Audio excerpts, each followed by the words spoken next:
Karimnagar to Mailaram steamer trial run విజయవంతం. కరీంనగర్ నుండి lower Maneru dam జలాల గుండా మైలారం గ్రామానికి చేరుకోవడానికి ఎమ్మెల్యే కవంపల్లి సత్యనారాయణ ఆదేశాల మేరకు ఆదివారం స్టీమర్ ట్రయల్ రన్ విజయవంతంగా నిర్వహించారు. ఈ సందర్భంగా జిల్లా కాంగ్రెస్ ఉపాధ్యక్షుడు కొమ్మెర రవీందర్ రెడ్డి మాట్లాడుతూ స్టీమర్ సదుపాయం ఏర్పాటుతో కరీంనగర్ నుండి మైలారం మల్లికార్జున స్వామి ఆలయం, కాసింపేట మానసాదేవి ఆలయంలకు భక్తుల సంఖ్య విపరీతంగా పెరుగుతుందని, పర్యాటకులకు దూరభారం తగ్గుతుందని అన్నారు.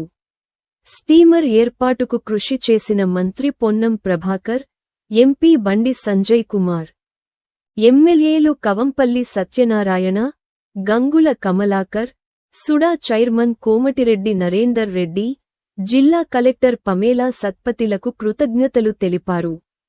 ఈ కార్యక్రమంలో మైలారం మల్లికార్జున స్వామి ఆలయ కమిటీ అధ్యక్షుడు వరాల పరశురాములు, ఆలయ అర్చకులు నాగసాయి శర్మ తదితరులు పాల్గొన్నారు.